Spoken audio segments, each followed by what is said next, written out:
মাননীয় স্পিকার, সিগারেটের দাম বেড়েছে সত্য কথা, কিন্তু তার চেয়ে বড় সত্য কথা ৭৫% সিগারেট বাংলাদেশে নিম্ন স্তরের মূল্যের বাজারে সৃষ্টি হয়, যেখানে দাম বেড়েছে মাত্র ২ টাকা। এই মূল্যস্ফীতির প্রেক্ষাপটে এই বৃদ্ধিটা আমাদের নতুন প্রজন্মকে ধূমপানে কতটা নিরুৎসাহিত করতে হবে তাকে সত্যি ভাববার বিষয় নয়। মানে স্পিকার, আপনার মাধ্যমে আমি আমার মাননীয় সংসদ সদস্যকে, প্রতিমন্ত্রীকে জানাতে চাচ্ছি, বিরোধিতা কখনো সংস্কৃতি তথা সুসংস্কৃতির সাথে হতে পারে না। বিরোধিতা হয় সংস্কৃতির নামে অপসংস্কৃতির সাথে।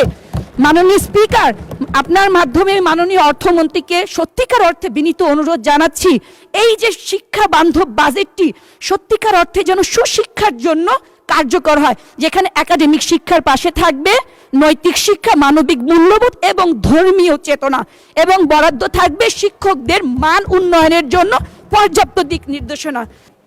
এরপর বক্তব্য রাখবেন মাননীয় সদস্য মাহবুবা হাকিম, ৩৪৮, মহিলা আসন ৪৮। আপনার সময় ৫ মিনিট।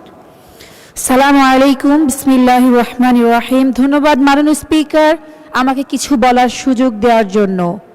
মাননীয় স্পিকার, ১১ জুন ২০২৬ কলরিত এই গ্যালারিতে মাননীয় অর্থমন্ত্রী যে ঐতিহাসিক বাজেট ঘোষণা করেছিলেন, আমি তার সমালোচনার খাতিরে সমালোচনা কিংবা বিরোধিতা করতে আজ এখানে আসিনি। এসেছি বাজেট সম্পর্কে আমার অজানা কিছু তথ্য জানার অধিকার নিয়ে।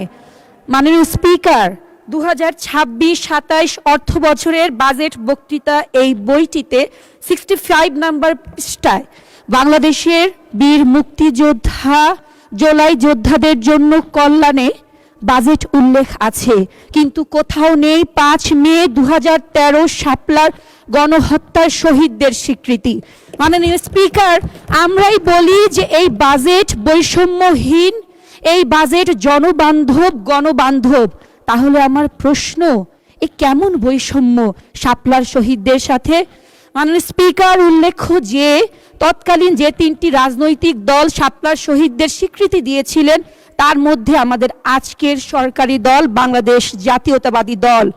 আরও উল্লেখ্য যে অন্তর্বর্তীকালীন সরকারের সময় স্থানীয় সরকার প্রকল্প তাদের বাজেট থেকে জুলাই যোদ্ধাদের সাথে 18 অক্টোবর ২০২৫ শাপলার শহীদদের কয়েকটি পরিবারকে এককালীন অনুদান দেওয়ার কার্যক্রম শুরু করেছিলেন।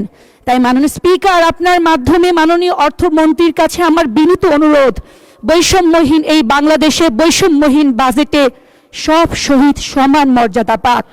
মাননীয় স্পিকার, এখন আমি চলে যাব টেক্সটাইল ইঞ্জিনিয়ার হিসেবে ব্যবসা বান্ধব আমাদের বাজেটটিতে।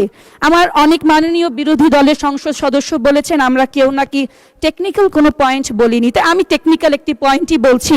মাননীয় স্পিকার, আমাদের অর্থনীতির যে মূল চালিকা শক্তি, যা কিনা রপ্তানি আয়ের 85% এবং জিডিপির প্রায় 12% ধরে রেখেছে, সে আরএমজি এবং টেক্সটাইল খাতের সারা বছর বাজেটের দিকে তাকিয়ে থাকে শুধুমাত্র পলিসি সাপোর্ট, শুল্ক ছাড় নীতির জন্য। কিন্তু এই অর্থ বছরের বাজেটে সবচেয়ে বড় টেকনিক্যাল যেটা সংশোধন সৃষ্টি করেছে, চেঞ্জটা, তা হচ্ছে বন্ড লাইসেন্স ছাড়া শুল্ক মুক্ত কাঁচামাল আমদানির সুযোগ বাড়ানো। এমনকি 30% যে ভ্যালু অ্যাডিশনের শর্ত ছিল তাও পুরোপুরি তুলে দেওয়ার প্রস্তাব এসেছে। মাননীয় স্পিকার, আপনার মাধ্যমে আমি মাননীয় অর্থমন্ত্রীর কাছে জানতে চাচ্ছি, এই সিদ্ধান্তের ফলে আমাদের উইভিং, স্পিনিং, ডাইং, ফিনিশিং এবং অন্যান্য ব্যাকওয়ার্ড লিঙ্কেজ যে শিল্পগুলি আছে তা কিভাবে টিকে থাকবে? হাজার হাজার শ্রমিকের কর্মসংস্থানের দায়িত্বই বা কে নিবে? মাননীয় স্পিকার, এখন আমি চলে যাব মাদক দ্রব্যের বিরুদ্ধে আমাদের এই বাজেটের দিকে। আপনার অনুমতি নিয়ে আমি পর্যালোচনা করতে চাচ্ছি। বাংলাদেশ টোব্যাকো কন্ট্রোল অ্যাডভোকেটস এই সংগঠনটির দেয়া তথ্য অনুযায়ী তারা দীর্ঘদিন ধরে, জনস্বাস্থ্য বিশেষজ্ঞরা দীর্ঘদিন ধরে তামাকজাত, নিকোটিনজাত এসব দ্রব্য নিষিদ্ধের দাবি জানিয়ে এসেছেন, কিন্তু বর্তমান অর্থ বছরের বাজেটে সেই দাবি প্রত্যাহার করে এসব পণ্যকে করের আওতায় এনে কার্যত বাজারে এর বৈধতা সৃষ্টি করা হয়েছে। মাননীয় স্পিকার, সিগারেটের দাম বেড়েছে সত্য কথা, কিন্তু তার চেয়ে বড় সত্য কথা ৭৫% সিগারেট বাংলাদেশে নিম্ন স্তরের মূল্যের বাজারে সৃষ্টি হয়, যেখানে দাম বেড়েছে মাত্র ২ টাকা। এই মূল্যস্ফীতির প্রেক্ষাপটে এই বৃদ্ধিটা আমাদের নতুন প্রজন্মকে ধূমপানে কতটা নিরুৎসাহিত করতে হবে তা কি সত্যিই ভাববার বিষয় নয়? মাননীয় স্পিকার, এখন আমি চলে যাব একটু শিক্ষা খাতে, সময় অনেক কম, যদি মেহেরবানি করে সময় দেন আমি কৃতজ্ঞ থাকব। তা হচ্ছে 14 জুন 2026 মোহাম্মদপুর 13 আসনের আমাদের মাননীয় সংসদ সদস্য বলেছেন বর্তমানে শিক্ষা বান্ধব বাজেটে শিক্ষার সাথে সরকার সংস্কৃতি, খেলাধুলা, বিভিন্ন প্রতিযোগিতার উদ্যোগ নিয়েছেন। নিঃসন্দেহে তার বক্তব্যের সাথে আমরা একমত। তবে তিনি একই সাথে বলেছেন আমাদের অনেকেই নাকি সংস্কৃতির বিরোধিতা করে। মানে স্পিকার, আপনার মাধ্যমে আমি আমার মাননীয় সংসদ সদস্যকে, প্রতিমন্ত্রীকে জানাতে চাচ্ছি, বিরোধিতা কখনো সংস্কৃতি তথা সুসংস্কৃতির সাথে হতে পারে না। বিরোধিতা হয় সংস্কৃতির নামে অপসংস্কৃতির সাথে।